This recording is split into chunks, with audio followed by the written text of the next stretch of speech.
So here on the button, open the queen jack off, and Seth has 6-5. Ace deuce 5. I think pretty standard. Going to bet really, really small here. Might even just bet.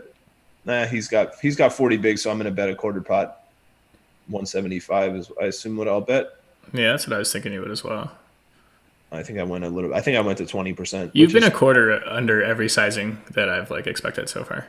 Yeah, and that's it's because of what we spoke about earlier, where I think that most people are pretty inelastic, and I'm going to have a lot of bluffs, so I'm just going smaller than standard. I think in most of these spots, Seth might not be the best opponent to do that versus, but I still think on this board in particular, going 20% is completely reasonable. And we get a pretty bad turn. I have a hard time barreling here. I think that he's going to have, when he calls the flop, the hands that fold the turn are going to very often be improved by this 4. So it puts me in a bad spot. He makes it pretty easy on me and leads. I can't continue with this hand. What do you think about his lead? I think it's interesting. I was really surprised when I saw it. I'm kind of surprised because of the fact that most of my hands that fold to this lead are going to have a really hard time barreling anyway.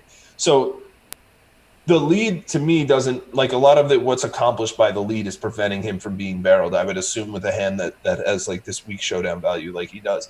So I'm kind of surprised that he puts the 6-5 into his lead there, unless he's planning on bluffing rivers when he gets called, which, you know, maybe he is. But maybe his ace X leads turn and checks river. Maybe his 3X, 2 pairs, and 5X lead turn and bluff river. Yeah, and that definitely makes sense. I could definitely see that. I don't hate his line at all. I'm a bit surprised at it. I don't know how often I lead that spot, but I can see it fitting into his strategy for sure. Yeah, and also one of the really cool aspects of it is, I think a lot of your 6X is somewhat likely to check back the turn and try to realize, at least the not good 6X, but it might call that sizing on the turn. Yeah, for sure. And to go back to like the most simple, reasoning behind it is that is a turn card that I'm going to bet very infrequently. So with that in mind, you want to lead.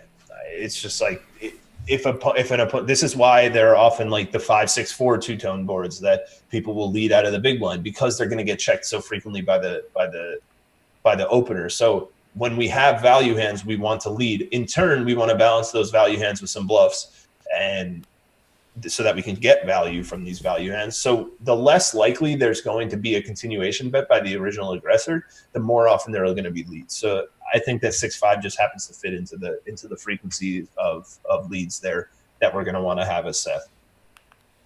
Yeah, I agree.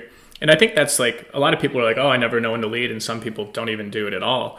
And the easiest way to think about it is whenever your opponent has a high check frequency, whether it's the flop, turn, or river. Yeah, definitely. That's when you're going to want to start leading, and then constructing the lead range from there is really where it becomes a bit more difficult. But understanding that I'm going to want to lead when I have value hands here, and if I only lead with my value hands, they're always going to be able to fold. So I want to have some bluffs as well. So then we pick the right bluffs and try to balance an appropriate range there.